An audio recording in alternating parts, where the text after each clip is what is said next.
அனைவருக்கும் வணக்கம். இன்னைக்கு எஜுகேஷனுடைய செகண்ட் கிளாஸு. ஸோ சார் ஏற்கனவே சொன்ன மாதிரி நிறைய விஷயங்கள் நேற்று ஃபுல்லாகவே நடத்துனாங்க. அதே மாதிரி இன்னைக்கு மேக்ஸிமம் எவ்வளோ மணி நேரம் நடத்துவாங்களோ அதை நீங்கள் ஃபாலோ பண்ணுங்க. என்ன டீட்டெயில்ஸ் சொல்கிறாங்களோ எக்ஸ்ட்ரா பாயிண்ட் சொல்கிறதெல்லாம் கொஞ்சம் நோட் பண்ணுங்க, சரியா? ஏன்னா நம்ம எல்லாமே பெஸ்ட்டாக பண்ணுவோம். அதே மாதிரி சைக்காலஜி பொறுத்தளவு தமிழ்நாட்டில் சார் தான் பெஸ்ட். அதில் எந்த ஒரு இது கிடையாது. ஏன்னா ஏற்கனவே நீங்க பழைய சிலபஸ் நீங்க நடத்திருப்பாங்க. அப்ப சார் தான் அது நடத்தியிருந்தாங்க, சரியா? அதையும் நீங்க பார்த்திருப்பீங்க. ஸோ கொஸ்டின் நிறைய எப்படிலாம் டிஆர்பில கேட்க வாய்ப்பு இருக்கோ அந்த மாதிரி இப்ப இருந்தே கொஸ்டின் எடுக்கவும் ஆரம்பிச்சிட்டாங்க. எப்படிலாம், ஏன்னா நிறைய எக்ஸ்பீரியன்ஸ் எனக்கு எப்படி ஜுவாலஜி நம்ம எக்ஸ்பீரியன்ஸ் இருக்குன்னு நீங்க ஃபீல் பண்றீங்களோ அதே எக்ஸ்பீரியன்ஸ் சாருக்கு இருக்கு. நல்லா யூட்டிலைஸ் பண்ணிக்கோங்க. சப்ஜெக்ட் தானே, நம்ம சப்ஜெக்ட் மட்டும் படிச்சா போதும் அப்படின்னு மட்டும் தயவு செய்து நினைச்சிட வேண்டாம். எஜுகேஷன் ரொம்ப ரொம்ப இம்பார்ட்டன்ட். சார் சொல்றத நல்லா கேளுங்க, எக்ஸ்ட்ரா பாயிண்ட் சொல்றதை நோட் பண்ணுங்க. வேற ஏதாவது ரெஃபரன்ஸ் புக் சொன்னாலும் அந்த புக்கு டைம் இருந்தா அதையும் நீங்க பாருங்க. ஃபர்ஸ்ட் நம்ம கொடுத்த மெட்டீரியல பக்காவா படிச்சுட்டு அடுத்த ஸ்டெப்புக்கு போங்க. இல்ல அதெல்லாம் விட்டுட்டு வேற எங்க அதெல்லாம் பார்த்துட்டு இருக்க வேண்டாம். நம்ம கொடுத்ததை சார் என்ன கொடுக்குறாரு, எதை செய்யறாரு, என்ன சொல்றாரோ அந்த ஒர்க்கை முதல்ல பாருங்க. அதுக்கடுத்து மீதி ஃபுல்லாவே பக்காவா நீங்க சார் சொல்றதை ஃபாலோ பண்ணாவே போதும். அசால்ட்டா நம்மள மார்க் வந்துடும். அதுல எந்த சப்ஜெக்ட்ல நீங்க எப்படியோ அதே மாதிரி எஜுகேஷன்லயும் 30 மார்க்கு சார் கேரண்டின்னு சொல்லியிருக்காங்க. அது மட்டும் மைண்ட்ல வச்சுக்கோங்க, ஃபாலோ பண்ணுங்க. ஓகேவா? Thank you sir. நீங்க ஸ்டார்ட் பண்ணலாம் சார். Thank you sir, thank you. யூஸ்வலா நம்ம யூனிட் 7 எஜுகேஷனல் எவாலுவேஷன், இப்போ கல்வியில எவ்வாறாக மதிப்பிடப்படுது, நம்ம ஏற்கனவே இதை சார்ந்து ஒரு ஷார்ட் இன்ட்ரடக்ஷன்லாம் கிளியரா நம்ம பார்த்துட்டோம்னு நினைக்கிறேன். அதை சார்ந்து test, measurement, assessment, evaluation, then principles of evaluation, then characteristics of good test, objectivity find out பண்ணோம், ரிலையபிலிட்டி, வேலிடிட்டி, நோக்குடைமை, நம்பகத்தன்மை மற்றும் ஏற்புடைமை, இதெல்லாம் கண்டறியணும். அப்படின்னா டைப்ஸ் ஆஃப் எவாலுவேஷன்ல FASA, எல்லாருக்குமே FASAனா என்னன்னு தெரியும்னு நினைக்கிறேன். யூஸ்வலா ஒரு CCE ரெக்கார்டு ஃபாலோ பண்ணணும் அப்படின்னா ஒரு SA போடுறதுக்கு என்ன ஸ்டெப்பை யூஸ் பண்ணி SA போடுறாங்க? நம்ம இணைப்பில் இருக்கும் ஆசிரியர்கள் நம்ம லாஸ்ட் கிளாஸ் பார்த்தோம் சார். SA நோட் பண்ணணும்னா என்ன டெஸ்ட், FB சார், ரெண்டையும் ஆட் பண்ணி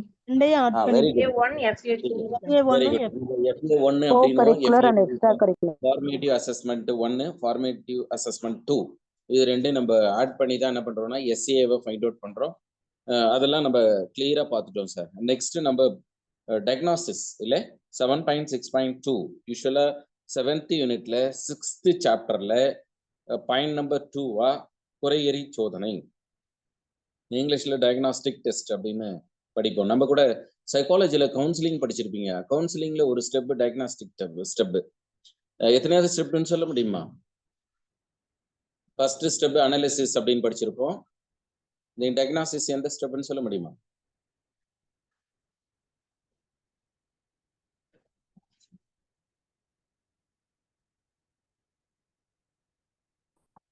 சைக்காலஜில டயக்னாஸ்டிக் லாஸ்ட் ஸ்டெப் என்ன நான் சொல்லிட்டேங்களா? ஃபாலோ அப் ஒர்க், பிரச்சனையை தேர்ந்தெடுத்தல்.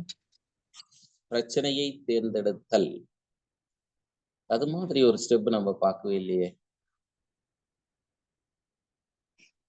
சரி சார், கிளினிக்கல் சைக்காலஜிங்களா சார்? பணியாளர் ஆய்வு. நோ சார், தேர்ட் ஸ்டெப்ல பார்த்தோம் சார். எங்கன்னாக்கா நீங்க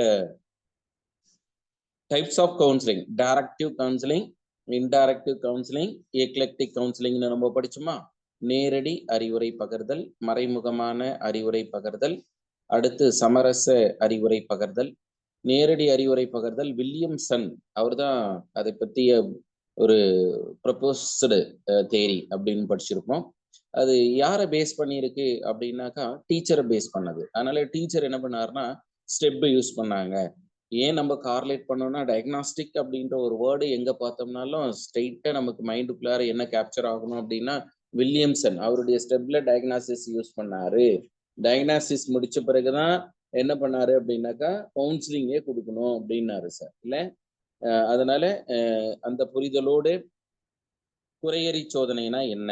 மாணவரிடம் காணப்படக்கூடிய கற்றல் குறைபாட்டை கண்டறிய அமைக்கப்படும் சோதனை. இப்ப கற்றல் குறைபாடு எத்தனை வகையான கற்றல் குறைபாடு இருக்கு? கடினமான வினாவா? 4 Options சார். என்ன சொல்லுங்க? 3 types. 4 sir. Very good. Sir வந்து 4 அப்படின்றாரு. அவர் சொல்றது கரெக்ட் சார். 4 அது என்னென்னன்னா டிஸ்லக்ஷியா, டிஸ்கிராபியே, டிஸ்பேசியே, டிஸ்பேசியே இல்ல, அதுக்கு அடுத்தது டிஸ்கால்குலியே அப்படின்னு 4 வகையான கற்றல் குறைபாடு இருக்கு சார். அப்ப மாணவர்களிடம் காணப்படக்கூடிய கற்றல் குறைபாட்டை நமக்கு சிலபஸ்ல கொடுத்துருக்கு 4மே. டிஸ்லக்ஷியா அப்படின்னா inability டு ரீடிங், வாசித்தலில் குறைபாடு இருக்கும் அப்படின்னு பாக்குறோம். டிஸ்கிராபியே அப்படின்னா inability டு ரைட்டிங், எழுதுதலில் குறைபாடு. அதுக்கு அடுத்தது கால்குலியே அப்படின்னு படிச்சிருப்போம், கால்குலேட்டர் இல்ல கணக்கிடுதலில் உள்ள குறைபாடு அப்படின்னு நம்ம பார்த்திருக்கோம். தென் லாஸ்டா என்ன பார்த்தோம் அப்படின்னாக்கா டிஸ்பிரேசியே அப்படின்னு சொல்லுவோம். அப்ப டிஸ்பிரேசியே அப்படின்றது லைக் பேசுதல்ல, inability டு ஸ்பீக், அதுல பிரச்சனை இருக்கு. அதனால ஆசிரியர்களே இங்க மாணவர்களிடம் காணப்படும் கற்றல் குறைபாட்டை கண்டறிய அமைக்கப்படும் சோதனை அப்படின்னு பார்த்திருக்கிறோம். அதுதான் குறையறி சோதனை. அந்த கற்றல் குறைபாட்டை ஏதாவது டிஸ்லக்ஷியா இல்ல டிஸ்கிராபியே, டிஸ்பேசியே அந்த இடம் கேள்வி கேட்கலாம் சார். இதை அளவிட என்ன பயன்படுகிறது அப்படின்னு சொல்லிட்டு அப்படி கேட்டாங்கன்னா டயக்னாஸ்டிக் டெஸ்ட். ஏன்னா கற்றல் குறைபாடுனா எல்லாருமே ஆன்சர் பண்ணிடுவாங்க. கொஞ்சம் டெப்தா அந்த கற்றல் குறைபாட்டுல டிஸ்லக்ஷியா இருக்கு, டிஸ்கிராபியே இருக்கு, டிஸ்பிரேசியே இருக்கு, தென் டிஸ்கால்குலியே. எல்லாருக்கும் புரிஞ்சிருக்கும்னு நினைக்கிறேன். இதுதான் நம்ம லேர்னிங் டிசபிலிட்டிஸ், கற்றல் குறைபாடு அப்படின்னு சொல்றோம். லேர்னிங் டிசபிலிட்டிஸ், கற்றல் குறைபாடு. அடுத்து மாணவர்களின் குறை கண்டறிதல் மூலம் ஆசிரியர்கள் தங்கள் கற்பித்தல் முறையை தேர்ந்தெடுக்கலாம். இப்ப மாணவர் சைட்ல லேர்னிங் டிசபிலிட்டிஸை கண்டுபிடிச்சிடலாம். அடுத்து பாத்தீங்கன்னாக்கா ஆசிரியருடைய சைடு, இப்போ டீச்சர் பேஸ்டு அப்படின்னு பார்க்கும்போது என்ன டீச்சிங் மெத்தடாலஜி அடாப்ட் பண்ணலாம். நம்ம ஜென்ரலா டீச்சிங் மெத்தடாலஜி அப்படின்றது பேஸ்டு ஆன் டேஷ் அப்படின்னு படிச்சிருப்போம்.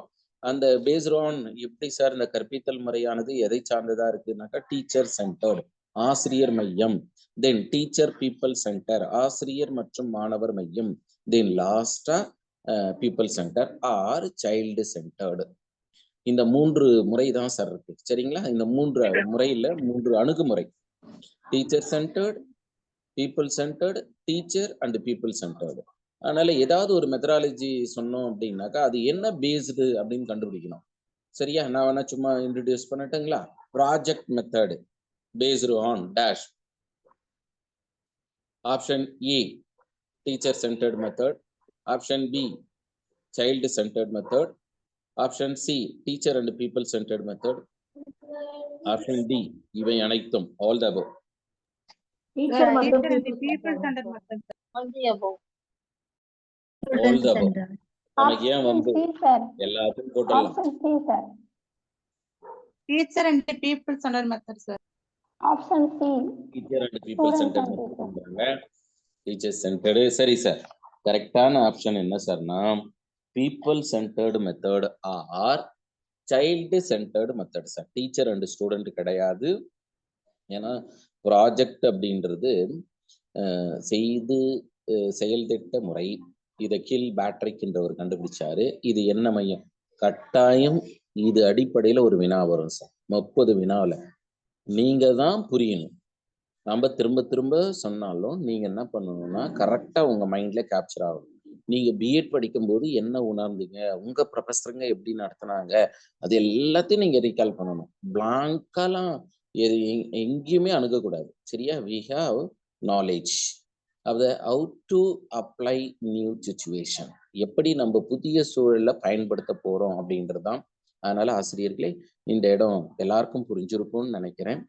மாணவர்களின் குறை கண்டறிதலின் மூலம் ஆசிரியர் தங்கள் கற்பித்தல் முறையை தேர்ந்தெடுக்கலாம் அப்படின்னு. இப்ப எடுத்துக்கிட்டா பிரைன் ஸ்ட்ரோமிங் அப்படின்ற முறையை ஆசிரியர் தேர்ந்தெடுக்கிறார் என்றால் மாணவர் என்ன நிலையில் இருக்கிறார்? ஆப்ஷன் ஏ மீத்திறன் மிக்க மாணவன், ஆப்ஷன் பி சராசரி மாணவன், ஆப்ஷன் சி சராசரிக்கும் பின்தங்கிய மாணவன், ஆப்ஷன் டி இவை அனைத்தும். அப்ப வினாக்கள் எப்படிலாம் பின்தங்கிய மாணவன் சார், சராசரிக்கு பின்தங்கிய மாணவன் sir. Very good, very good. சராசரிக்கும் பின்தங்கிய மாணவர் அப்படின்னு மேடம் சொல்றாங்க. குட். வேற என்ன சார் வெரி குட் சொல்லிட்டு வேறன்றீங்க? மீத்திறன் மிக்க மாணவன். Very good sir, excellent. மீத்திறன் மிக்க மாணவன் சார், சரிங்களா? மீத்திறன் மிக்க மாணவனுக்கு தான் நம்ம பிரைன் ஸ்ட்ரோமிங், தமிழ்ல கருத்து பொழிவு அப்படின்னு சொல்லுவோம் சார். இந்த கருத்து பொழிவுன்ற முறை யாருக்கு பயன்படுத்த முடியும் அப்படின்னா மீத்திறன் மிக்க மாணவர்களுக்கு மட்டும்தான். இப்போ நம்ம மெட்டீரியல் உங்க கையில இருக்கு, நான் தான் எழுதியிருக்கிறேன் குறையறி சோதனைனா என்னன்னு. இதுல வினாக்கள் எப்படி கேட்கப்படுது அப்படின்னு புரிதல் உங்களுக்குள்ளார வந்திருக்கும்னு நினைக்கிறேன். நீங்க சொல்லலனாலும் அங்க நீங்க ஆப்ஷனை பார்த்து சூஸ் பண்ணீங்கன்னா குட் சார், ஒன்றும் பிரச்சனை இல்லை. நீங்க யாரும் ஒரி பண்ண தேவையில்ல, என்னடா அது சார் கொஸ்டின் கேட்கிறாரு நம்மளால ரீகால் பண்ணி கரெக்டா சொல்ல முடியல அப்படின்னு யாரும் வருத்தப்பட வேண்டாம். அங்க 4 ஆப்ஷன் இருக்கும்போது அதுக்குள்ளார நீங்க என்ன இல்லைனாக்கா லைக் ப்ராக்டிஸ் அண்ட் எக்ஸ்பீரியன்ஸ், பயிற்சி மற்றும் அனுபவம். இல்ல நம்ம பர்மனன்ட் மெமரிக்கு எப்படி போகும்னு படிச்சிருக்கிறோம், ரிகர்சல் அண்ட் ப்ராக்டிஸ், பயிற்சி மற்றும் ஒத்திகையின் மூலமாகத்தான் மாறுது. நமக்கு இது புது யூனிட், அதனால சில சமயங்கள உங்களுக்கு அதை சார்ந்த புரிதல் கொஞ்சம் குறைந்து இருக்கலாம், ஒன்றும் தப்பு இல்லை. அடுத்து சார், மாணவர்களின் பலம் மற்றும் பலவீனத்தை கண்டறியலாம் அப்படின்னா ஸ்ட்ரென்த் அண்ட் வீக்னஸ், மாணவர்களுடைய ஐடென்டிஃபை ஸ்ட்ரென்த் அண்ட் வீக்னஸ். நமக்கு கூட சிலபஸ்ல ஸ்வாட் அனாலிசிஸ் அப்படின்னு கொடுத்துருக்கு சார். அக்ரோனமி நம்ம ப்ரொனவுன்சியேஷன்ல ஸ்வாட் அப்படின்றோம், SWOT அப்படின்னு. அப்போ அந்த SWOT மாணவர்களின் பலம் மற்றும் பலவீனத்தை கண்டறியலாம். அடுத்து மாணவர்களுக்கு வழிகாட்டல் மற்றும் அறிவுரை பகர்தலுக்கு பயன்படுகிறது. ஏன்னா அந்த குறையறி சோதனை கண்டுபிடிச்சிட்டு குழந்தைக்கு எப்படி வழிகாட்டலாம், எப்படி அறிவுரை பகரலாம். இப்ப வழிகாட்டுதல் திணிக்க கூடாது சார்,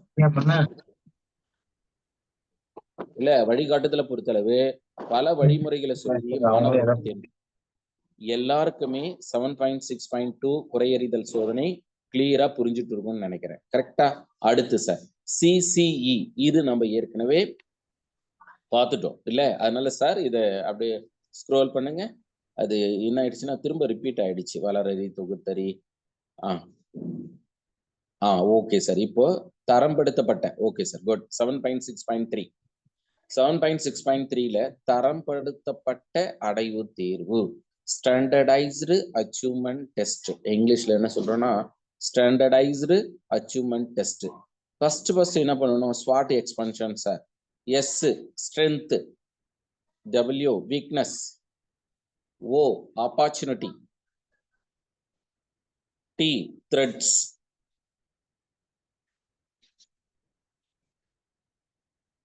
THREATS த்ரெட்ஸ் அப்படின்னா சிக்கல்கள் அப்படின்னு சொல்லும். ஸ்ட்ரென்த், வீக்னஸ், ஆப்பர்ச்சுனிட்டி,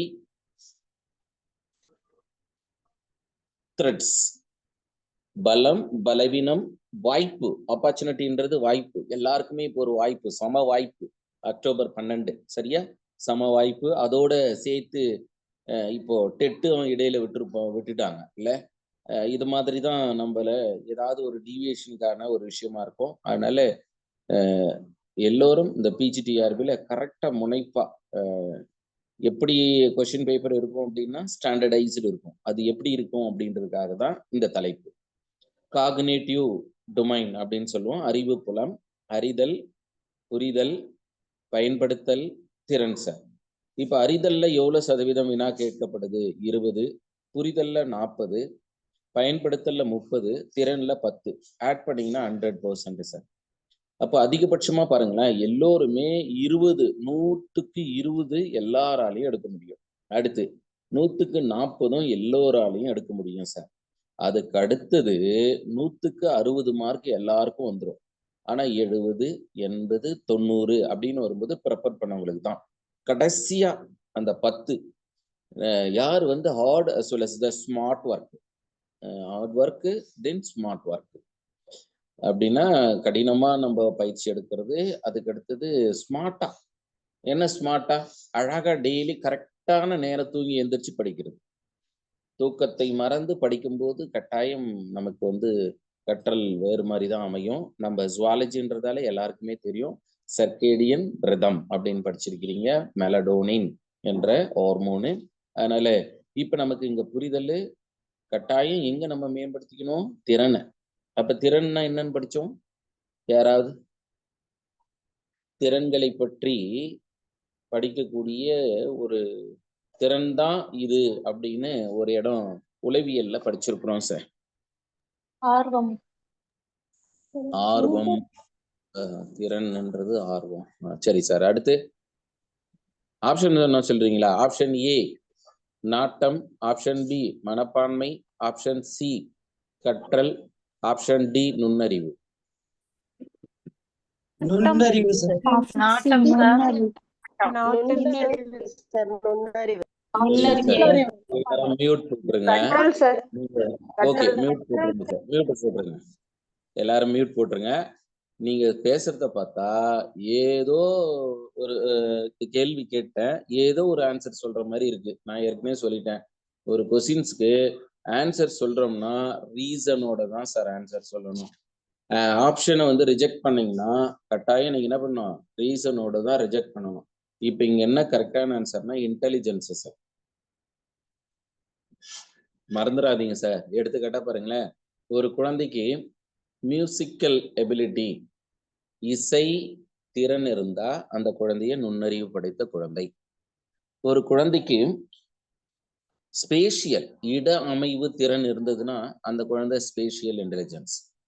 ஒரு குழந்தைக்கு லாங்குவேஜ் எபிலிட்டி, மொழியில் திறன் இருந்தா அந்த குழந்தை நுண்ணறிவு குழந்தை. இப்ப புரிஞ்சிடுச்சா சார்? இவ்வளோ திறன்களை படிச்சும் அப்பயும் நம்ம திறனை பத்தி பார்க்கும்போது நுண்ணறிவுனே மைண்ட்ல கிளிக் ஆக மாட்டேங்குது. ஆழ்ந்த ஒரு சிந்தனையோட பாருங்க, நமக்கானது நம் தேடலு. அதனால உங்களால மட்டும்தான் முடியும். நம்ம எஜுகேட் பண்ண நம்ம ரெடி. நான் ஏற்கனவே இன்டெலிஜென்ஸ் நடத்தும் போது தெளிவா சொல்லிட்டேன், இந்த திறன்கள் இதனாலதான் நம்ம அதை நுண்ணறிவுன்னு சொல்றோம் அப்படின்னு சொல்லிட்டோம் சார். இல்ல ஒரு குழந்தைக்கு பாருங்களேன், இன்டர்பர்சனல் எபிலிட்டி, இன்ட்ராபர்சனல் எபிலிட்டி, தன்னை சார்ந்த ஒரு புரிதல் பிற நிலையிலிருந்து புரியுது. அப்போ அந்த குழந்தை நுண்ணறிவு குழந்தை. இதை யார் சொன்னது அப்படின்னா கார்ட்னர் சொன்னாரு சார். பல வகையான நுண்ணறிவு எல்லாருக்கும் புரிஞ்சிருக்கும்னு நினைக்கிறேன். இனி மிஸ் ஆகக்கூடாது. இன்டெலிஜென்ஸ்னா இதுதான், கிரியேட்டிவிட்டினா இதுதான். இன்டெலிஜென்ஸ்ன்றது எபிலிட்டிஸ் எல்லாம் நம்ம இன்டெலிஜென்ஸ் சொல்றோம். கிரியேட்டிவிட்டிலாம் எபிலிட்டிஸை யூஸ் பண்ணி ப்ராடக்ட், திறன் படைத்தவர்கள் உற்பத்தி செய்யறாங்க. இல்ல மியூசிக் டைரக்டர், அப்ப மியூசிக் டைரக்டர் அப்படின்றவரு நம்ம கிரியேட்டிவிட்டி பர்சன் அப்படின்னு சொல்றோம். இதுவே மியூசிக்கல் இன்டெலிஜென்ஸ் இருக்கு அப்படின்னாக்கா அவங்க இன்டெலிஜென்ஸோட நம்ம நிறுத்திட்டோம். அதையே ப்ராடக்டா மாத்துறாங்க அப்படின்னா கொஞ்சம் சின்ன சின்ன விஷயம்தான். அதுதான், அதை மட்டும் நீங்க தேடல் தெளிவாக இருக்கட்டும் என்ற ஒரு புரிதலோடு அடுத்து பாடப்பொருளுக்கு தரப்படுத்தப்பட்ட அடைவு சோதனையில முதல்ல அறிவு புலத்தின் அடிப்படையில் அறிதல், புரிதல், பயன்படுத்தல். திறனுக்கு அறிதலுக்கு 20, புரிதலுக்கு 40, பயன்படுத்தலுக்கு 30, திறனுக்கு 10. Knowledge, understanding, application, skill sir. Next பாடப்பொருள்ல பாடத்தலைப்பு 1, 2, 3 மதிப்பெண்கள் என்ன பண்ணுவோம்? இப்ப எடுத்துக்கிட்டா 100 மதிப்பெண் எடுத்துக்கிட்டோம்னா பாட தலைப்பு 1க்கு 30 மதிப்பெண் கொடுக்கலாம், 2க்கு 40 மதிப்பெண் கொடுக்கலாம், 3க்கு 30 மதிப்பெண் கொடுக்கலாம். ஆக மொத்தத்துல 100 மதிப்பெண். அதுக்கடுத்து திட்டப்படம், திட்டப்படத்தை ஆங்கிலத்துல ப்ளூ பிரிண்ட் அப்படின்றோம். ப்ளூ பிரிண்ட், அப்ப ப்ளூ பிரிண்ட்ன்றது 3 பரிமாணங்களை உள்ளடக்கியது. ப்ளூ பிரிண்ட் 3 பரிமாணங்கள். 1 KUAS அப்படின்னா என்ன sir? KUAS sir knowledge, understanding. Very good sir. Knowledge, understanding, application, skill. Analysis, synthesis sir. Application skills. Okay sir. சரி, இப்போ ஒரு புரிதல் வந்துருவோம். Knowledge, understanding, application, analysis, synthesis, evaluation. இந்த 6மே ப்ளூம் என்றவர் என்ன பண்ணாருன்னா கோக்னிட்டிவ் புலம், காக்னிட்டிவ் டொமைன், அதுல 6 கைண்ட்ஸ் ஆஃப் ஆர் 6 ட்ரைட்ஸ் அப்படின்னு கொடுத்தாரு சார். அந்த 6 ட்ரைட்ஸை நம்ம என்ன பண்றோம்னா knowledge, understanding, application, analysis, synthesis எல்லாம் இருக்கு பார்த்தீங்களா?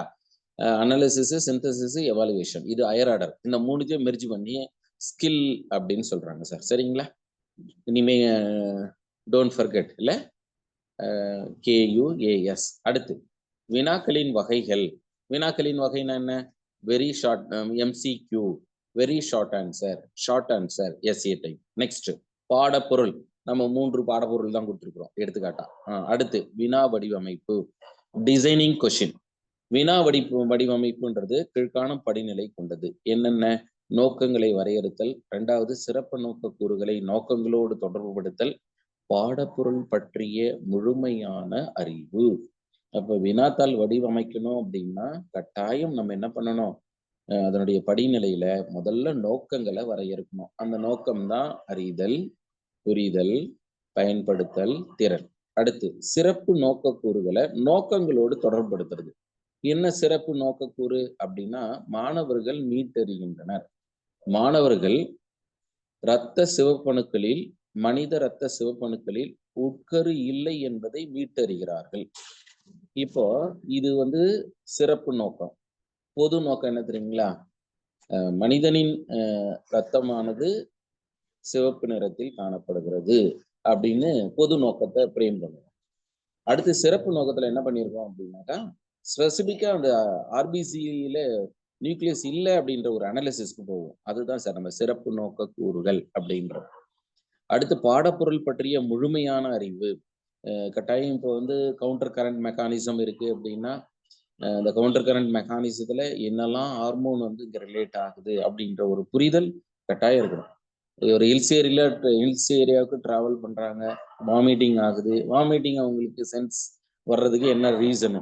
பாடப்பொருள் முழுமையான ஒரு அறிவு அப்படின்றத நம்ம எடுத்துக்கலாம். அடுத்து வினாத்தாள் அமைத்தல். பகுதி ஆ, பகுதி ஆ, பகுதி இ அப்படின்னு சொல்லிட்டு புறவய, குருவினா, கட்டுரை வினா அப்படின்னு எடுக்கலாம். அடுத்து விடை குறிப்பு. வினா எண் 1, 2, 3, 4, 5. விடை குறிப்பு AACDC. மதிப்பெண் 1. இங்க மதிப்பெண்ல மட்டும் தவறு இருக்கு. என்ன வரணும்னு சொல்ல முடியுமா? நீங்க எல்லாத்துக்கும் 1 வரும். Very good sir. எல்லாத்துக்கும் 1 தான் வரணும். அங்க டைப்பிங்ல என்ன பண்ணிட்டாங்கன்னா ரன்னிங் நம்பர் கொடுத்துட்டாங்க. நானும் பெருசா எடிட் பண்ணல, ஏன்னா நம்ம நடத்தும் போது இந்த கேள்வி கேட்போம். அதனால 1, 2, 3 அப்படின்னு இருக்கட்டும். இப்ப ஆனா நீங்க என்ன பண்ணணும்னாக்கா எல்லாருமே ஸ்ட்ரைக் அவுட் பண்ணி 1, 1, 1, 1 போட்டுக்கணும். சரிங்களா சார்? Scoring key. ஏன்னா இந்த கொஸ்டின்ஸ் 1ல இருந்து 5 வரை எம்சிக்யூ, மல்டிபிள் சாய்ஸ் கொஸ்டின்ஸ். அதனால தான் விடை குறிப்பு பாருங்க. ஆன்சர் கீ என்ன கொடுத்துருக்கோம்? AEC. கொஸ்டின் நம்பர் 3க்கு சின்னு கொடுத்துருந்தாங்கன்னா 1 மார்க். கொஸ்டின் நம்பர் 4க்கு டின்னு சூஸ் பண்ணியிருந்தாங்கன்னா அவங்களுக்கு மதிப்பெண் 1. சரியா? தென்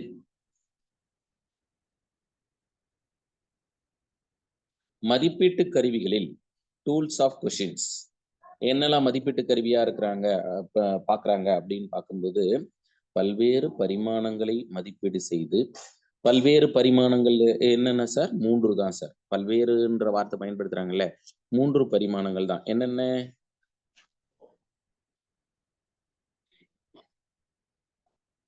cognitive, very good. Affective, psychomotor. இந்த 3. அதனால தான் கீழே எப்படி கொடுத்துருக்கோம் பாருங்க. செயல்திறன், அறிவு, திறன்கள், பண்பு கூறுகள். பண்பு கூறுகள் என்று நம்ம குறிப்பிட்டிருக்கோம். அதனால இங்கே நம்ம இந்த விஷயத்துல கொஸ்டின்ஸ் கேட்கலாம் சார். அதற்கு அடுத்ததாக போர்ட்போலியோ அப்படின்னு கொடுத்துருக்கோம். போர்ட்போலியோ. போலியோனாக்க நம்ம எல்லாருக்குமே டக்குன்னு நினைவு வர்றது வேக்சின் இல்ல. வேக்சினை போலியோவுக்கு வேக்சின் ப்ரொடியூஸ் பண்ணியிருக்காங்க அப்படின்றது நமக்கு ஒரு கிளிக் ஆகும். அது இங்க என்ன பண்றோம்னா எஜுகேஷன்ல போர்ட்போலியோ அப்படின்றது பணி புத்தகம் அப்படின்னு சொல்லலாம் தமிழ்ல. சில சமயங்கள டிரான்ஸ்லேட் பண்ண மாட்டாங்க, அதனால நம்ம போர்ட்போலியோ அப்படின்னு எழுதிட்டோம் சார். இல்ல டிரான்ஸ்லேட் பண்ணாங்கன்னா என்ன வரலாம்? பணி புத்தகம். மதிப்பீட்டு கருவிகளின் செயல்பாடுகளில் ஒன்று. போர்ட்போலியோ என்ன சொல்றாங்கன்னா எவால்யூஷன் டூல்ல இதுவும் ஒரு டூலு அப்படின்றாங்க. நெக்ஸ்ட், ஒரு தனிநபரின் திறமைகள், முன்னேற்றம் மற்றும் காலப்போக்கில் சாதனை வெளிப்படுத்தும் படைப்புகளின் தொகுப்பு என்று சொல்லப்படுது. அதனால இத இன்னும் கிளியரா சொல்லணும் அப்படின்னா purposeful collection of student work. 1 second பாருங்க, இங்கிலீஷ் மீடியம் இருப்பீங்க. போர்ட்போலியோ, வாட் இஸ் போர்ட்போலியோ அப்படின்னா purposeful collection of student work.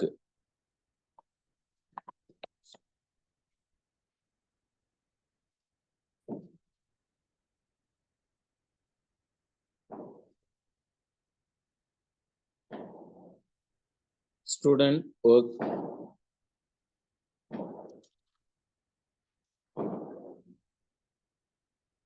Then இவற்றில் என்ன சார் செயல்பாடுகள் இருக்கு?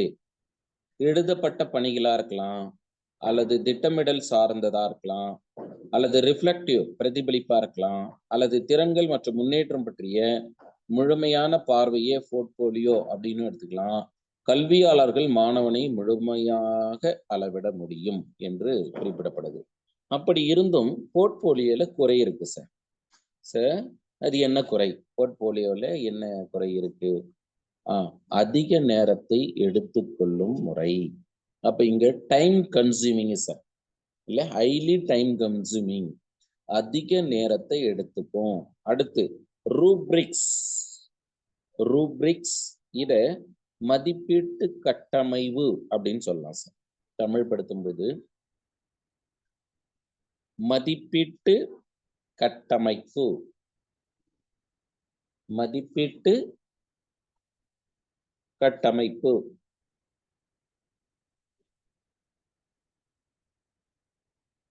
இப்ப ருப்ரிக்ஸ் அப்படின்னா என்ன சார் சொல்றோம் அப்படின்னா ஸ்கோரிங் கைடு அப்படின்னு சொல்றோம். ஸ்கோரிங் கைடு இன்னும் புரிதல், வேலையை மதிப்பிடுவதற்கான குறிப்பிட்ட அளவுகோல், அதுதான் ஸ்கோரிங் கைடு. மற்றும் செயல்திறன் நிலைகளை கோடிட்டு காட்டும் மதிப்பெண் வழிகாட்டி. ஸ்கோரிங் கைடு மதிப்பெண் வழிகாட்டி பல்வேறு தர நிலைகளின் விரிவான விளக்கங்களை தருகிறது. இது புறநிலை அளவுகோல். அகவயமா புறவயமா? அடுத்து இவற்றில் என்ன பயன் அப்படின்னா மதிப்பீடுகளுக்கு தரம்படுத்த, கற்பவர்களுக்கு தெளிவான எதிர்பார்ப்பு அமைத்திருக்கவும் உதவுகிறது. அதுக்கு அடுத்தது பியர் குரூப், இல்ல பியர் ரிவ்யூ அப்படின்னு சொல்றோம். பியர் ரிவ்யூ அப்படின்லாம், அல்லது சக மாணவர்களினால் மதிப்பீடுகள். சக மதிப்பீடுன்னு போட்டிருக்குமா, அத சக மாணவர்களின் மூலம் மதிப்பீடல் அப்படியும் எழுதலாம். சக மாணவனின் மதிப்பீடு, சக மாணவனின் மதிப்பீடு, பியர் ரிவ்யூ அப்படின்னு என்ன? Student evaluate each other. Student evaluate each other. Example, நீங்க பிஎட் ப்ரோக்ராம்ல பியர் குரூப் பேஸ் பண்ணி செஞ்சிருப்பீங்க. என்னன்னு சொல்ல முடியுமா? Micro teaching sir. குட். நம்ம பிகினிங்ல இன்ட்ரோடக்ஷன் நடத்தும் போதே இந்த விஷயத்தை கேட்டோம். நீங்களும் தெளிவா மைக்ரோ டீச்சிங் நீங்க இப்பயும் மறக்காம சரியா மைக்ரோ டீச்சிங், இந்த மரத்தல் இல்லாம இருக்கிறதா பெட்டர். சரி சார். எனிவே, இப்போ சக மாணவர் மதிப்பீடு அப்படின்னு எடுக்கப்படும் போது மாணவர்கள் ஒருவருக்கு ஒருவர் தங்கள் கற்றலை மதிப்பீடு செய்யலாம்.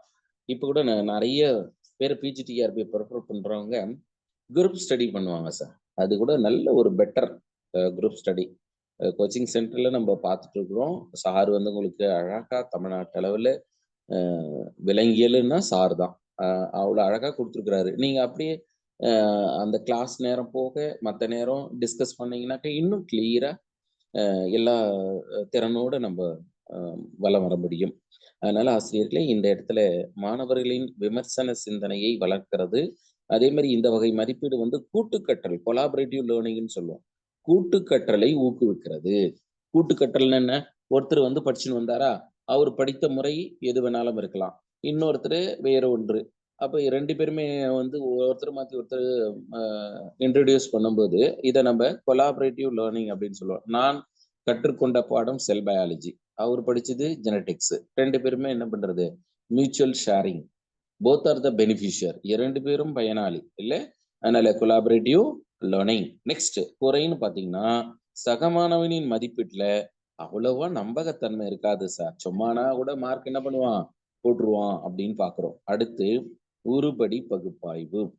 உருப்படி பகுப்பாய்வு. இந்த உருப்படி பகுப்பாய்வுல மாணவரின் விடைகளை ஆராய்ந்து தேர்வில் இணைக்கப்பட்ட ஒவ்வொரு வினாவையும் சோதித்தறிதல். அப்போ ஒவ்வொரு வினாவையும் சோதிச்சோம்னா அதுக்கு பேரு தான் ஐட்டம் அனாலிசிஸ். இல்ல, analysis of each and every question done by item analysis. ஒவ்வொரு வினாவின் தன்மையும் கண்டறிய முடியும். எடுத்துக்காட்டாக உருப்படியின் அல்லது வினாவின் கடினத்தன்மை கண்டுபிடிக்கலாம் சார். எக்ஸாம்பிள் பாருங்களேன். RH minus RL. RHனா அதிக மதிப்பெண் பெற்றவரில் சரியான விடை அளித்தவர். அடுத்து ஆரல் அப்படின்னா குறைந்த மதிப்பெண், லீஸ்ட் ஸ்கோர் பெற்றவரில் சரியான விடை அளித்தவர். அதனால NH 3இல் ஒரு பகுதி அதிக மதிப்பெண் பெற்றவர்,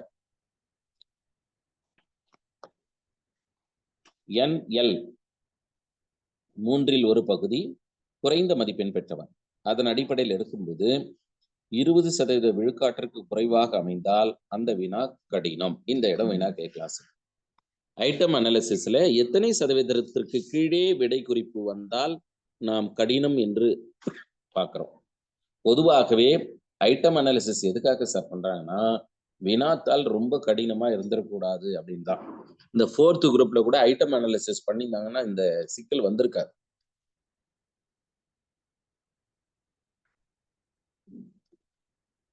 அடுத்து 80% மேல் இருப்பின் வினா மிகவும் எளியது என்றும், 20 முதல் 80% இருந்ததுன்னா சராசரி என்றும். அதனால இத வேறுபடுத்தியும் அறியும் எண் அந்த ஃபார்முலா இருக்கு. வேறுபடுத்தியும் அறியறதுல பாருங்களேன், ஐட்டம் டிஸ்கிரிமினேஷன் இண்டெக்ஸ்ல RH minus RL, NH or NL ஒவ்வொரு வினாவிற்கும் கணக்கிட்டால் -1 +1 வரை இருக்கும். -1 +02 மதிப்பு இருக்குமாயின் வேறுபடுத்தி அறிவதில்லை. இதுவே 0.2 +1 வரை மதிப்பு உள்ள வினாக்கள் மட்டுமே தேர்ந்தெடுப்பது நல்லது. எடுத்துக்காட்டா பாருங்களேன், மொத்த மாணவர்கள் 0.2 +1.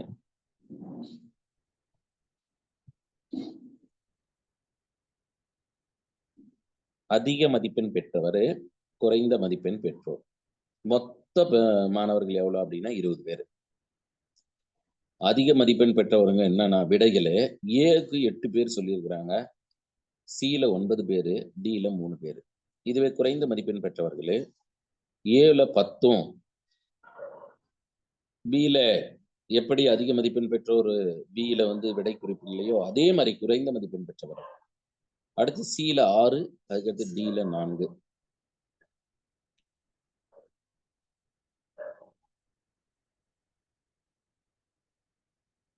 பியின் திசை திருப்பும் திறன் செயல்படவில்லை எனில் குறைந்த மதிப்பெண் பெற்ற மாணவரும் இந்த விடையை தேர்வு செய்யவில்லை. அதுக்கு எடுத்துக்காட்டு பாருங்க. ஃபார்முலா படி நம்ம அப்ளை பண்ணோம்னாக்கா 9 6 9 - 6 டிவைடட் பை 20, 3 டிவைடட் பை 20 0.15. அப்ப 0.15 என்ன? வேறுபடுத்தி அறியும் குணகத்தின் மதிப்பு குறைவு, எனவே திசை திருப்ப விடையாக அமைந்துள்ளது எனலாம். அடுத்து உருபடியின் கடினத்தன்மை பார்க்கறதுக்கு NP டிவைடட் பை N என்ற ஃபார்முலா. Pனா தேர்ச்சி பெற்றோர், Nனா மொத்த மாணவர்கள். அதை வச்சு என்ன பண்றோம், ஆவரேஜ் கண்டுபிடிச்சு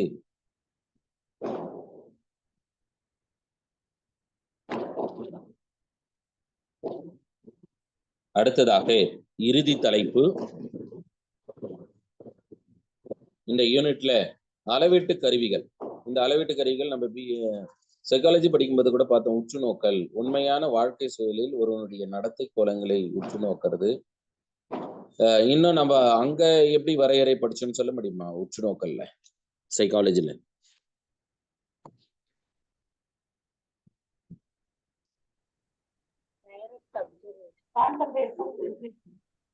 வெரி குட் சார். புலன் உறுப்புகளுக்கு கவனம் செலுத்துறது இல்ல, புலன் உறுப்புகளின் மீது கவன குவிப்பு, ஃபோக்கஸிங் ஆன் அட்டென்ஷன். இந்த உற்று நோக்கல பங்கு கொள்ளும் மற்றும் பங்கு கொள்ளா. அடுத்து பேட்டி, இன்டர்வியூ, நேர்காணல்.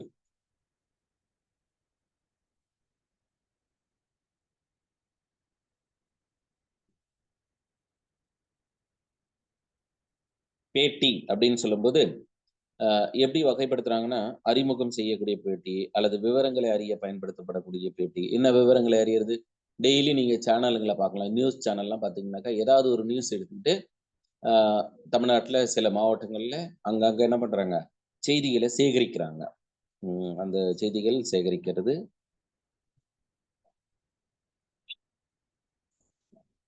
பெறப்பட்ட முடிவுகளை எடுத்துக் கூறுவதற்கு நிகழ்த்தப்படக்கூடிய பேட்டி. இறுதியாக குறைதீர் பேட்டி, டயக்னாஸ்டிக் இன்டர்வியூ.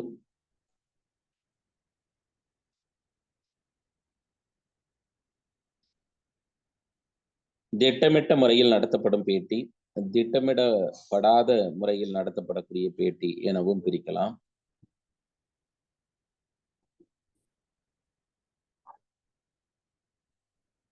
அடுத்து டூலுடைய பெயர் என்னன்னா சரிபார்க்கும் பட்டியல். இது நம்ம ஆளுமையில படிச்சோம் சார். ஆளுமை பண்பு கூறுகளின் அடிப்படையில் கொண்டு ஆளுமை சேகரிக்கப்படுவது ஒப்பிடுறது. எடுத்துக்காட்ட நான் சொல்றேன் பாருங்க, சொல்லிடுறீங்களா? எடுத்துக்காட்டு சொல்லியிருக்கிறோம். விடாமுயற்சி, ஆதிக்க போக்கு. விடாமுயற்சி அப்படின்றது பெர்சிஸ்டன்ஸ், இல்ல ஆதிக்க போக்குன்றது டோமினன்ஸ். கூச்ச சுபாவம் ஷை, ஆனஸ்ட் நேர்மை, இல்ல அடுத்து துணிவு நுண்ணறிவு இன்டெலிஜென்ஸ். இப்ப இதெல்லாம் இருந்தது அப்படின்னா அவங்க என்ன வகையான ஆளுமை?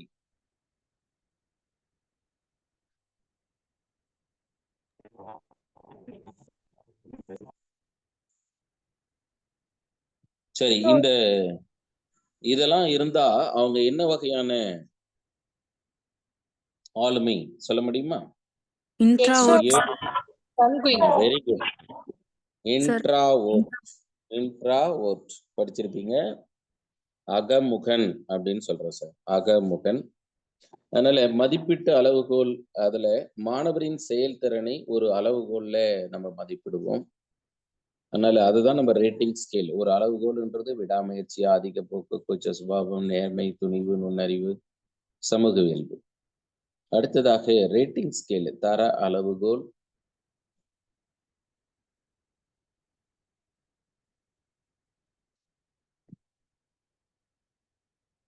தர அளவுகோல்ல நம்ம என்ன பண்ணிருக்கோம்னா 5 புள்ளிகள், 2 புள்ளிகள் இருக்கு, 3 இருக்கு, 4 இருக்கு, 5 இருக்கு, 7 இருக்கு, 9 இருக்கு. அதனால மாடரேட்டா இருக்கக்கூடிய 5 புள்ளிகளை நம்ம எடுக்கிறோம். அந்த 5 புள்ளிகள் என்றது மிக மிக நன்று, மிக நன்று, நன்று, குறைவான, மிக குறைவான, வெரி புவர், புவர், குட்.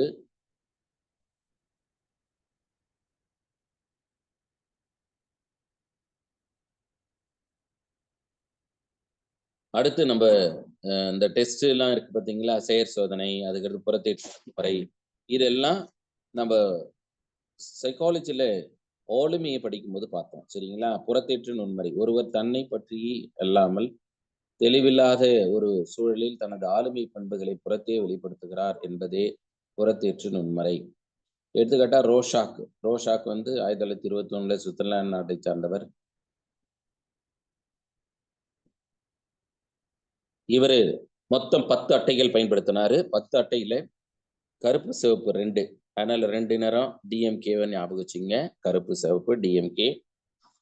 அடுத்து அட்டை கருப்பு வெள்ளை 5, அட்டையில பல வண்ணங்கள் இருக்கும் 3. சோதனை எப்படி சார் செய்யறாங்கன்னா, மைத்தடங்களில் காணப்படும் பொருட்களை கேட்பாங்க.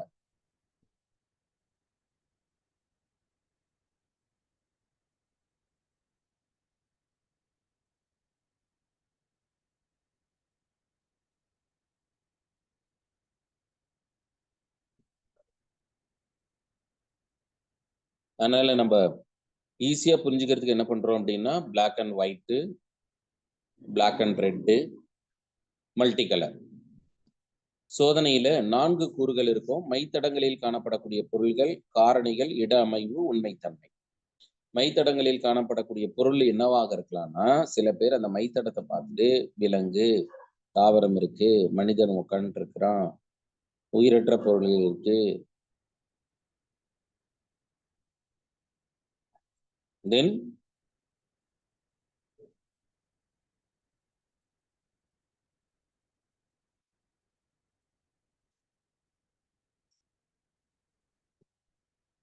சார் அடுத்து காரணிகள்ல பாருங்க, உருவம், வண்ணம், இயக்கம். நம்ம அங்கேயே பார்த்துட்டோம், இருந்தாலும் கிளான்ஸ், இட அமைவு. W என்பது எதை குறிக்கிறதுனா, அந்த மைத்தடத்தின் முழு பகுதியை பத்தி பேசினாங்கன்னா அதுக்கு பேரு W. விரிவான துலங்கல் கொடுத்தாங்க அப்படின்னா அது T, detail response. Small T சிறிய வழக்கமான துலங்கல், கேபிட்டல் டி ஸ்மால் டி வழக்கத்திற்கு மாறான துலங்கல், எஸ்ன்றது வெண்மை பகுதி ஸ்பேஸ் அப்படின்னு சொல்லுமா, உண்மைத்தன்மை.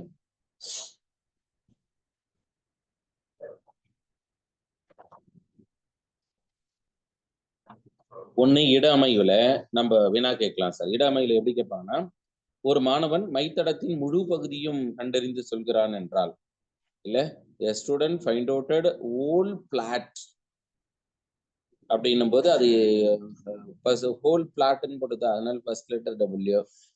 டீடைல்ஸ் ரெஸ்பான்ஸ்,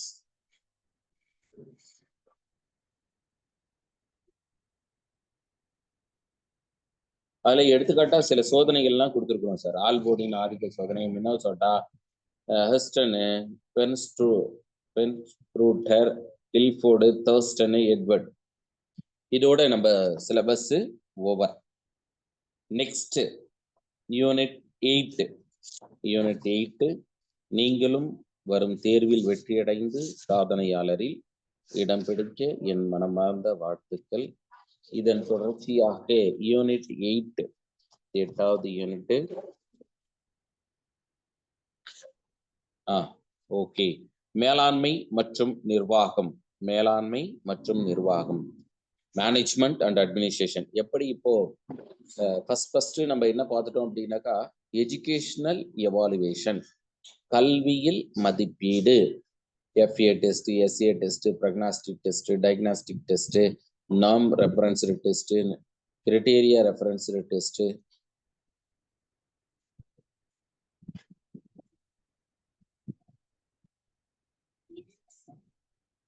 அது போல இங்க மேலாண்மை மற்றும் நிர்வாகம் எப்படி, மேனேஜ்மெண்ட் அண்ட் அட்மினிஸ்ட்ரேஷன், மேலாண்மை பற்றிய கொள்கைகள் சிலபஸ்ல கொடுத்துருக்கு. அடுத்து 8.2ல மேலாண்மையின் அமைப்பு, மத்திய, மாநில, உள்ளூர்.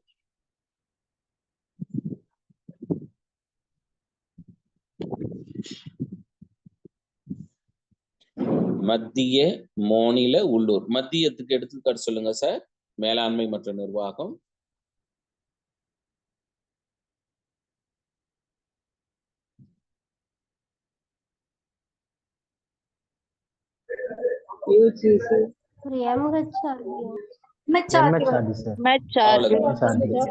நீங்க இப்ப மியூட் போட்டலாம்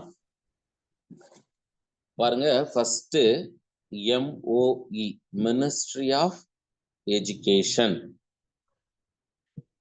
MOE அததான் MHRD அப்படின்னு சொல்றோம். இதுக்கு முன்னாடி MHRD என்பது 2020க்கு பின்பு நம்ம பாரத பிரதமர், தற்போது இருக்கக்கூடிய பாரத பிரதமர் ஆட்சியேற்றதின் அடிப்படையில் மாற்றம் கொண்டாங்க இல்ல. அதனால MHRDன்றது மினிஸ்ட்ரி ஆஃப் எஜுகேஷன். அப்ப ministry of human resource development, கல்வி அமைச்சகம், அது மத்தியம். அதுல இருந்து என்னாச்சு அப்படின்னா NCERT, national council of educational research and training. அடுத்து இப்ப மாநிலம் என்னவா இருக்கலாம்? SCERT. அவ்வளவுதான். இதுதான் நோன் டு அன்னோன். தெரிஞ்சதுல இருந்து தெரியாத கண்டுபிடிக்கிறோம். மாநிலம் அப்படின்னா SCERT, state council of educational research and training.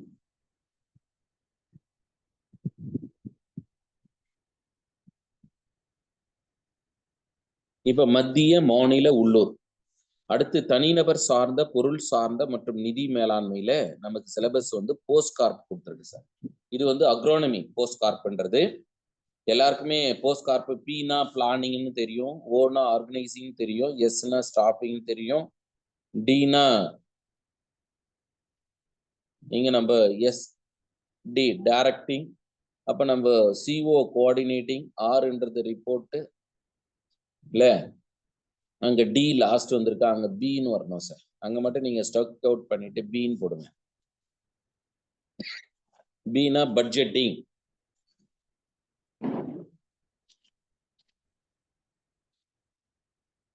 B என்பது பட்ஜெட்டிங்.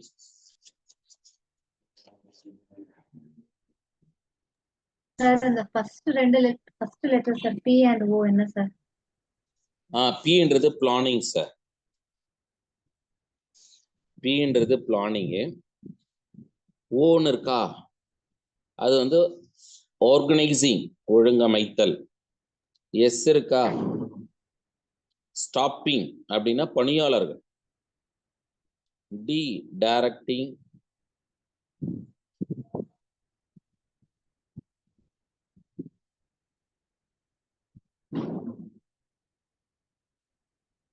அதனால போஸ்ட் கார்ப் ரொம்ப சிம்பிளா கேட்கலாம் சார். போஸ்ட் கார்ப்பினுடைய விரிவாக்கத்தை நம்ம பார்த்தோம்னா ஸ்வாட்டு நம்ம இணைப்பில் கூட சாருங்க என்ன பண்ணாங்கன்னா இல்லை எங்களுக்கு விளக்கத்தை சொல்லுங்க அப்படின்னாங்க.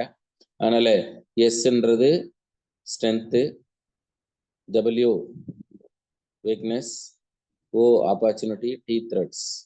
நெக்ஸ்ட் மொத்த தர மேலாண்மை, டிக்யூஎம்னு சொல்லுவோம். TQM total quality management. Total quality management.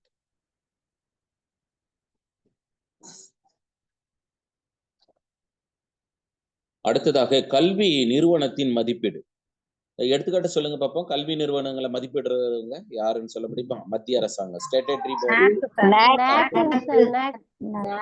Very good sir, very good. NAAC sir, national assessment accreditation council அப்படின்னு படிச்சிருப்பீங்க. அந்த போஸ்ட் கார்டுன்னு இருக்கு, டியை மட்டும் எடிட் பண்ணி பின்னு மாத்தீங்கன்னு சொல்லிட்டேன் சார். போஸ்ட் கார்ப்னு தான் ப்ரொனன்சியேஷன் பண்ணோம்.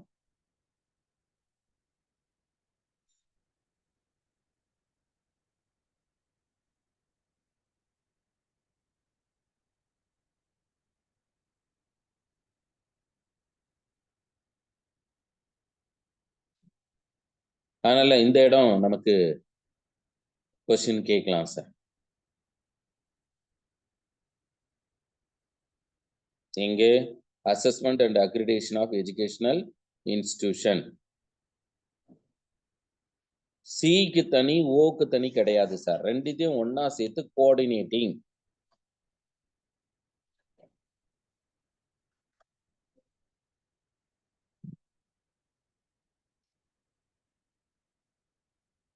அடுத்ததாக தலைமை பண்பு பற்றிய கோட்பாடு. தலைமை பண்பு 3 வகை இருக்கு. என்னென்னு சொல்ல முடியுமா? இதை நம்ம லிப்பிட் அண்ட் ஒயிட் ஆளுமையில உடல்வாகு அணுகுமுறையில லிப்பிட் மற்றும் ஒயிட் பார்த்தோம் sir. Autocratic, democratic, LASIK. Very good sir. இதன் தொடர்ச்சியாக பாருங்க, ஆட்டோகிராட்டிக், டெமோக்ராட்டிக், லைசிஃபேர், சர்வாதிகார தலைமை பண்பின் அடிப்படையில் யாரு வேணாலும் அவரவருடைய விருப்பப்படி போகக்கூடிய ஆளுமை. அப்படின்னா என்னன்னாக்கா, நீங்க அந்த ஆளுமையில டெசிஷனை மட்டும் நினைவுல வச்சுக்கணும் சார்.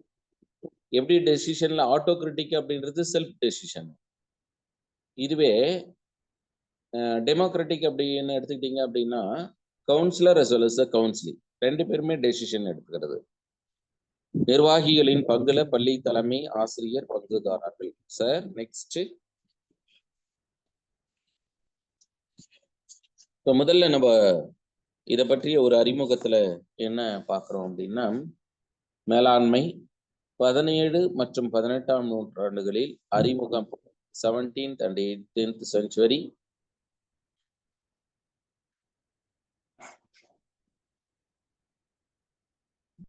மேலாண்மை என்ற சொல் மினிஸ்ட்ரிக் என்ற லத்தீன் சொல்லிலிருந்து வந்தது. அந்த லத்தீன் சொல் வந்து மினிஸ்ட்ரிக்.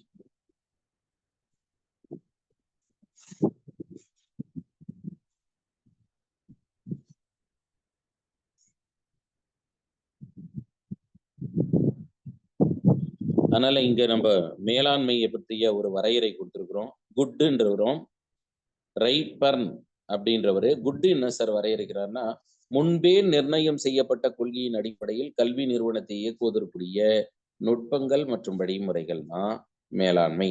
கால அட்டவணை, பாடத்திட்டம், கட்டிட வகை, ஆவணங்கள் ஆகியவற்றை ஒழுங்குபடுத்துதல் மட்டுமின்றி பணியில் நம் மனப்பாங்கு, குழந்தைகளிடத்தில் நாம் நடந்து கொள்ளும் முறை போன்றவற்றிலும் அக்கறை கொண்டது.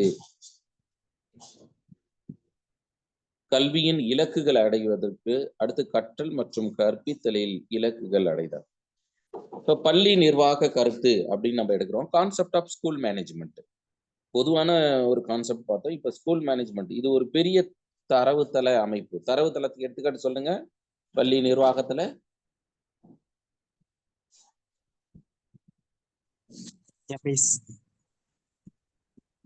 MOOC sir. Very good, very good, very good. EMIS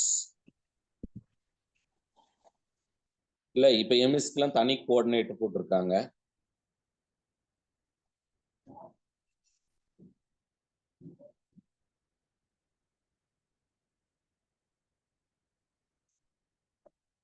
ஒரு நிறுவனத்தின் செயல்பாடுகளை திட்டமிடுதல், ஒருங்கமைத்தல், இயக்குதல் மற்றும் கட்டுப்படுத்தல். Planning, organising, directing and organisation.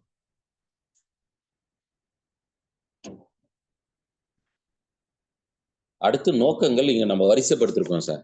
இந்த இடத்துல ஸ்டேட்மெண்ட்ல கொஸ்டின் கேட்கலாம்.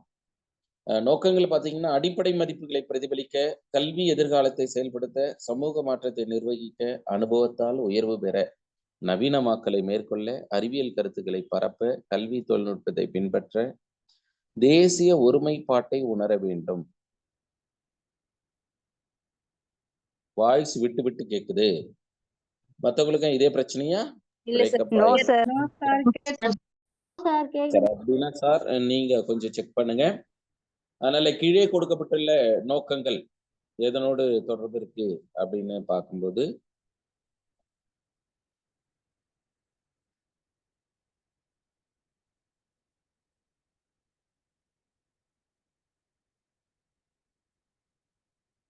அடுத்து நம்ம இந்த பள்ளி மேலாண்மையில 2 வளம் வந்து பார்க்கப்படுது சார். ஒண்ணு மனித வளம், இன்னொன்று பொருள் வளம். மனித வளம்ன்றது என்ன? ஹெட் ஆஃப் தி இன்ஸ்டிடியூஷனு, அதுக்கு அடுத்தது டீச்சர்ஸ், பீப்புள், இதெல்லாம் நம்ம மனித வளம். அடுத்து பொருள் வளம். நம்ம அங்கேயே விடை கிடைச்சிருச்சு. நிதி, கட்டிடம், இல்ல நிதி கட்டிடமா இருக்கலாம், இல்ல தளவாடமா இருக்கலாம், அல்லது விளையாட்டு பொருள்களா இருக்கலாம். இதெல்லாம் நம்ம எந்த பார்வையில பார்க்கிறோம் அப்படின்னாக்கா பொருள் வளமாக பார்க்கிறோம். அதற்கடுத்த ஆசிரியர்களே ஏஇஓ, ஏஇஓ இதை இப்போ என்ன பண்ணிட்டாங்கன்னா ரெண்டுத்தையும் மெர்ஜ் பண்ணி பிஇஓ அப்படின்னு கொடுத்துருக்காங்க சார். BEO, BEO. அது மட்டும் நீங்க உதவி தொடக்க கல்வி அலுவலர், உதவி தொடக்க கல்வி அலுவலர்னு இருக்கா, அதை நம்ம பிஇஓ, பிளாக் எஜுகேஷன் ஆபீசர், வட்டார அளவிலான ஒரு கல்வி அதிகாரி. இதனுடைய அடிப்படை என்ன தெரியுங்களா? முன்னரே மேலாண்மை, நிர்வாகம் ரெண்டுத்தையும் நம்ம கொடுத்துருக்குறோம். பள்ளி சூழலாகிய கட்டிடம், குழந்தைகள், ஆசிரியர்கள், அமரும் இடம், இருக்கைகள், வசதி, உணவு, குடிநீர், விளையாட்டு, தகுதி, நியமனம், இது எல்லாமே நம்ம உதவி தொடக்க கல்வி அலுவலர் மேற்பார்வையின் கீழ் தான் செயல்படுது. அதன் அடிப்படையில் ஒவ்வொரு ஒன்றியத்திற்கும் உதவி தொடக்க கல்வி அலுவலர். இப்போ ஒவ்வொரு ஒன்றியத்திற்கும் யார் இருக்கிறாங்க? பிஇஓ. சரிங்களா? அவ்வளவுதான் சார்.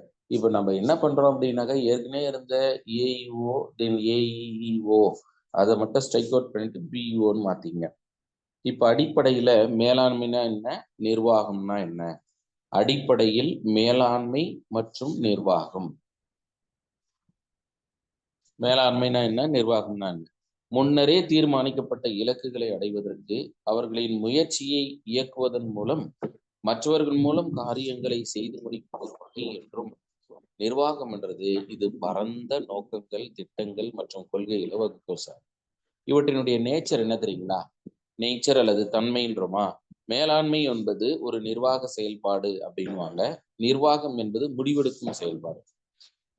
இப்ப எடுத்துக்காட்டா ஒவ்வொரு ஸ்கூலினுடைய எச்எம் தான் நிர்வாகம், இல்ல அவங்களதான் நம்ம நிர்வாகம் அப்படின்றோம். அதுக்கு அடுத்தது செயல்பாடு அப்படின்னு பார்க்கும்போது மேலாளர்கள் தங்கள் மேற்பார்வையின் கீழ் வேலையை செய்தல் ஒரு சிந்தனை செயல்பாடாக நிர்வாகத்தை நம்ம பார்க்கிறோம். ஏனெனில் திட்டங்களும் கொள்கைகளும் அதன் கீழ் தீர்மானிக்கப்படுது. அடுத்து திறன்கள் எடுத்துக்கிட்டீங்கன்னா தொழில்நுட்ப மற்றும் மனித திறன், கருத்தியல் மற்றும் மனித திறன், பொருந்தக்கூடிய தன்மை. இது வணிக ரீதியானது, லாபம் ஈட்டும் நிறுவனத்திற்கு பொருந்தும். ஆனா கல்வி பொறுத்தளவு வணிக ரீதியானது அல்ல, மேலும் லாப நோக்கம் கிடையாது, செலவினம் இல்லை, எதிர்கால ஃபியூச்சர் இன்வெஸ்ட்மெண்ட் அப்படின்னு சொல்லலாம். எஜுகேஷனை பொறுத்தளவு ஒரு ஃபியூச்சர் இன்வெஸ்ட்மெண்ட். வணிகம் அல்லாத பள்ளிகள், மருத்துவமனைகள் போன்றவற்றுக்கு பொருந்தும். செல்வாக்கு எடுத்துட்டீங்கன்னா மேலாளரின் கருத்துக்களால் செல்வாக்கடையும், இது பொதுமக்களின் கருத்துக்களால் செல்வாக்கடையும். இதுவரை நம்ம கல்வியின் மேலாண்மை மற்றும் நிர்வாகம், மேனேஜ்மெண்ட் அண்ட் அட்மினிஸ்ட்ரேஷன் பார்த்துட்டோம். இப்ப முதல்ல சிலபஸ்ல என்ன பண்ணாங்கன்னா மேலாண்மையின் கொள்கைகள் அப்படின்னு கொடுத்திருந்தாங்க. அதை சொன்னது யாருன்னா ஹென்றி பயோல். கேள்வி கேட்கலாம் சார். ஹென்றி பயோல் என்றவர் தான் கல்வி மேலாண்மை கொள்கையை குறிப்பிட்டார். 1 வேலை பகிர்வு, 2 அதிகார பொறுப்பு மற்றும் பொறுப்புணர்வு, 3 ஒழுக்கம் பற்றிய, 4 ஒரே மாதிரியான கட்டளையிடுதல் சார்பு, 5 ஒரே திசை கொண்ட கொள்கை, 6 ஸ்கேலார் தொடர்பு கொள்கை, 7 ஊதியம் சார் கொள்கை, 8 தனிநபர் ஆர்வத்திலிருந்து பெற ஆர்வச் சார்பு கொள்கை, 9 சமபங்கு கோட்பாடு, 10 பதவிகால நிலைப்புத்தன்மை கொள்கை, 11 தான் தொடங்கல் அப்படின்னு நம்ம லிஸ்ட் அவுட் பண்ணியிருக்கோம் சார். வினா எப்படி கேட்கலாம் அப்படின்னா, கீழ்கண்ட பண்புகள் கல்வி மேலாண்மை கொள்கையாக பார்க்கப்படுது அப்படின்னு கேட்டுட்டு 3மே கேட்டுட்டு 4ல இவை அனைத்தும் அப்படின்னு தரலாம் சார். இவை அனைத்தும் அப்படின்னு கொடுக்கலாம். அதற்கடுத்து கல்வி மேலாண்மை அமைப்புல மத்திய அளவுல யாரெல்லாம் இருக்கிறாங்க பார்ப்போமா? லிஸ்ட் அவுட் பார்ப்போமா? மத்திய அளவுல யாரெல்லாம் இருக்கிறாங்கன்னா முதல்ல MOE சார். ஆனா இதுக்கு முன்னாடி வரை 2020க்கு முன்பு வரை MOE என்னன்னு பார்த்தோன்னா ministry of human resource development, மனிதவள மேம்பாட்டுத்துறை. இப்ப கல்வி அமைச்சகம், மினிஸ்ட்ரி ஆஃப் எஜுகேஷன் அப்படின்றோம். Ministry of education. ஒட்டுமொத்த சுதந்திர இந்தியாவில் அதிகாரமிக்க மேலாண்மை மற்றும் நிர்வாகம் யாரு அப்படின்னா MOE தான் சார். MOE. அடுத்து NCERT, தேசிய கல்வி ஆராய்ச்சி மற்றும் பயிற்சி நிறுவனம். National council of educational research and training, UGC. University grant commission, பல்கலைக்கழக மானிய குழு. Unit and page number please. Unit 8,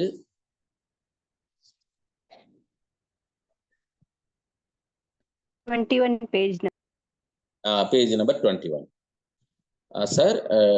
next பாருங்க. தேங்க்யூ. இப்ப பாருங்க NCERTங்களா. அடுத்து UGC sir, university grant commission, பல்கலைக்கழக மானிய குழு. CSIR, அறிவியல் மற்றும் தொழில்நுட்ப ஆராய்ச்சி நிறுவனம். AICTE, அகில இந்திய தொழில்நுட்ப கல்வி.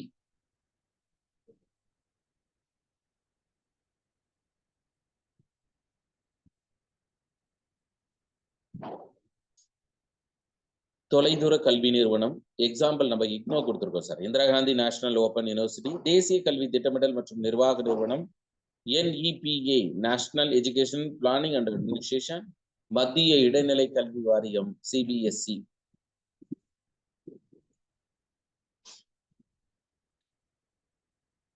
அடுத்து மாநில அளவுல பார்ப்போம். இப்ப மத்திய அளவுல யார் இருக்குது?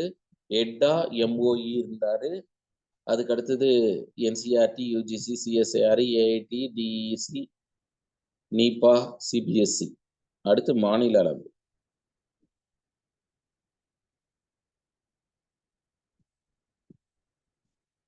மாநில அளவுல SCERT ஒரு பிரிவு இருக்கு சார். அதுக்கு பேர் தான் CMAT, மாநில கல்வி மேலாண்மை மற்றும் பயிற்சி நிறுவனம்.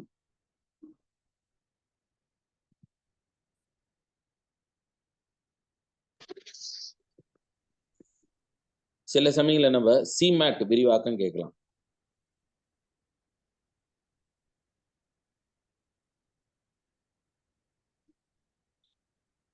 உள்ளூர் அளவுல யார் சார் இருக்குன்னா டயட்டு, BRC, CRC. இது மட்டும் இல்லாம ஸ்டாக் ஹோல்டர் அப்படின்னு சொல்லுவாங்க. அதுவும் அங்கேயும் நம்ம இருக்காங்க. அதற்கு அடுத்து மிக முக்கியமானது சார் மேலாண்மையின் பணிகள். நமக்கு சிலபஸ்லயே கொடுத்துருக்கு போஸ்ட் கார்ப். நீங்க போஸ்ட் கார்ப் விரிவாக்கம் தெரிஞ்சா போதும், ஈஸியா மதிப்பெண் வாங்கிக்கலாம். பெரும்பாலான இயர் கொஸ்டின்ல ப்ரீவியஸ் இயர் கொஸ்டின் பேப்பர்ல கேட்கப்பட்டிருக்கு போஸ்ட் கார்ப்பு. இது லூத்தர் குலிக் மற்றும் லிண்டால் லூத்தர் குலிக் மற்றும் லிண்டால் ஆகியோரால் பிரவுன்லோ கமிட்டிக்காக எழுதப்பட்ட நிர்வாக மேலாண்மைக்காக உருவாக்கப்பட்டது. இப்ப பீனா பிளானிங் அப்படின்னு நமக்கு தெரியும், ஓனா ஆர்கனைசிங், எஸ்னா ஸ்டாப்பிங், டீனா directing, CO coordinating, R reporting, B budgeting. Then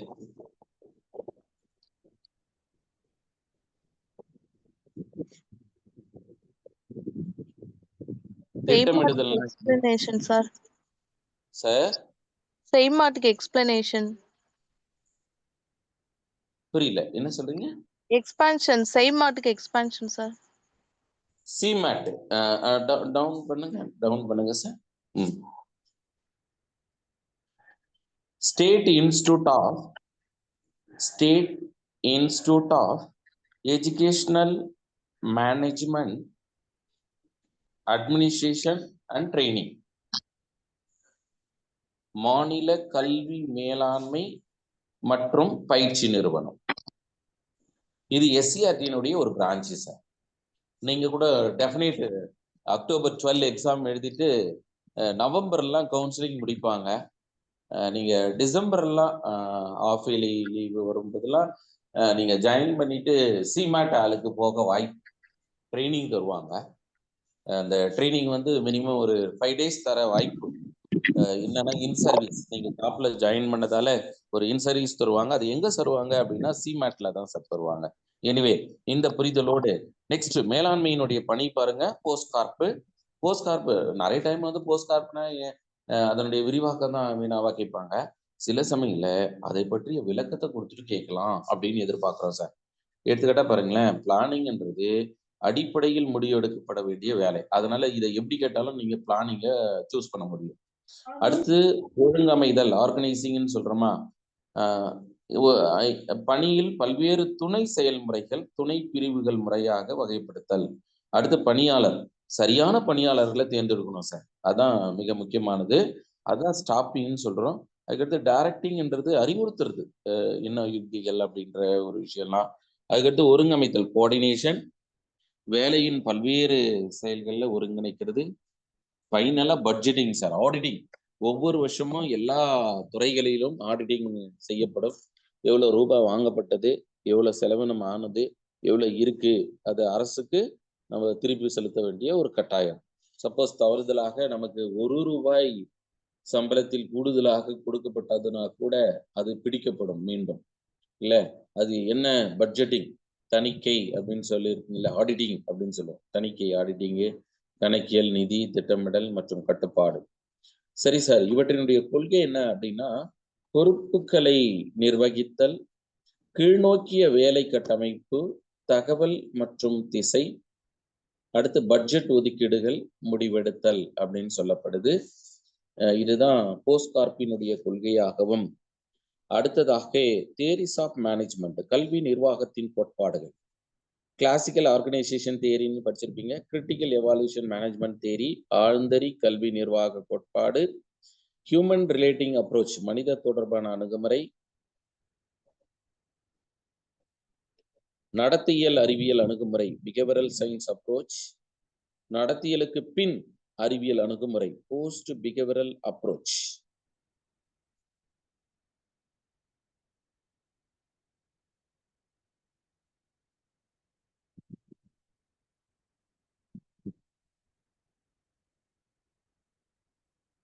okay sir, இதுல ரொம்ப பழமையான ஒழுங்கமைத்தல் கோட்பாடு கிளாசிக்கல் ஆர்கனைசேஷன் தியரி. எப்போனா 20ஆம் நூற்றாண்டு Frederick Taylor, Henri Fayol, Luther Gulick மற்றும் மேக்ஸ் வெப்பர். இங்க இந்த சோசியாலஜிஸ்ட கேட்கலாம் சார்.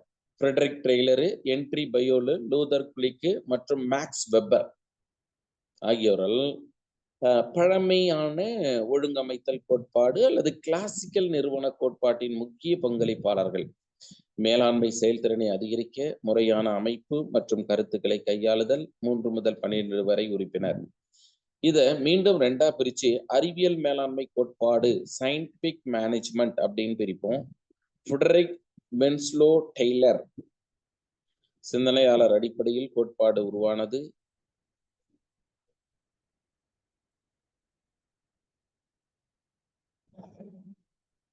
அப்ப இவருடைய பாயிண்ட் ஆஃப் வியூல என்ன சார் அப்படின்னா, ஒரு பணியை அறிவியல் பூர்வமாக நிர்வகிக்கணும். பணிகளை செயல்திறனையும் ஊதியத்தையும் அதிகரிப்பதன் மூலம் உற்பத்தி திறனை அதிகரிக்கலாம். இக்கோட்பாட்டின் முக்கிய அம்சம் மிக சிறந்த முறை அறிவியல் தேர்வு முறையை பயன்படுத்தி பணியாளர்களை தேர்ந்தெடுத்தல்.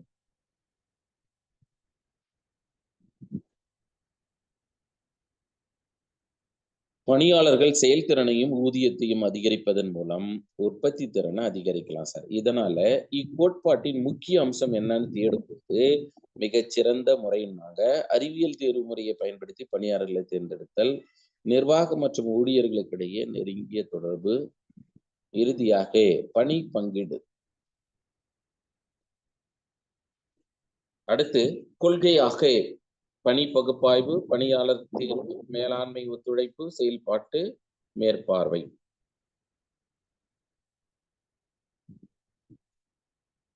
அடுத்ததாக நிர்வாக மேலாண்மை கோட்பாடு, நிர்வாகம் அட்மினிஸ்ட்ரேட்டிவ் மேனேஜ்மெண்ட் தேரி.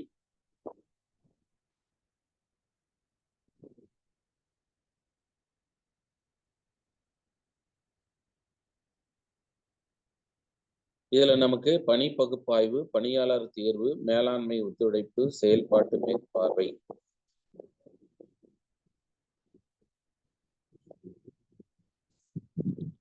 நிர்வாக மேலாண்மை கோட்பாட்டுல அட்மினிஸ்ட்ரேட்டிவ் மேனேஜ்மெண்ட் தனிப்பட்ட பணியாளர்களின் வேலைகளில் கவனம் செலுத்துது.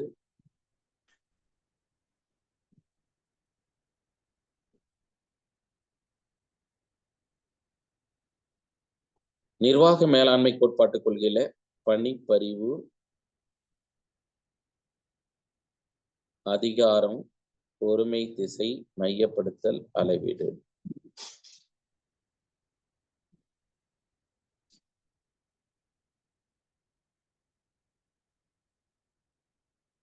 நிறுவன கோட்பாட்டின் கொள்கையில 1 அளவுகோல் கொள்கை, 2 கட்டளையின் ஒற்றுமை, 3 விதிவிலக்கு கோட்பாட்டு கொள்கை, 4 கட்டுப்பாட்டின இடைவெளி கொள்கை.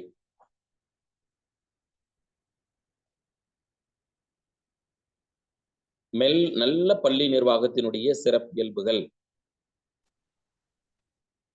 குறிக்கோள் அடிப்படையில நிர்வாகம் இருக்கணும். ஏதோ நிர்வாகம் பண்றேன் அப்படின்லாம் இல்லாம நம்ம குறிக்கோள் 100% இலக்கு, கல்வியின் தரம்,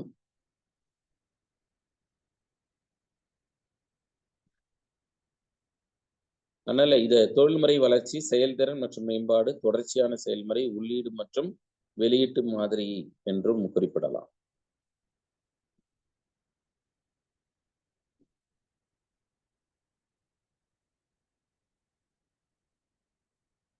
உள்ளீடு வெளியீடு சமூகம் சார்ந்தது இல்ல. நம்ம வேணா நேரம் கருதி முடிச்சுக்குவோம். அடுத்த இணைய வழி வகுப்புல மனித உறவுகள் அணுகுமுறை, ஹியூமன் ரிலேஷன் அப்ரோச், அடுத்து பிஹேவியரல் சயின்ஸ் அப்ரோச், நடத்தையியலில் அணுகுமுறை, இதை பத்தி நம்ம பார்ப்போம் sir. Thank you. Thank you, sir.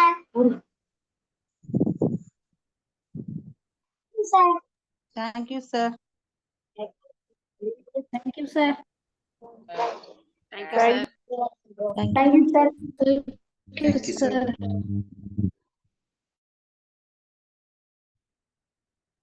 Thank you, sir. Thank you, sir.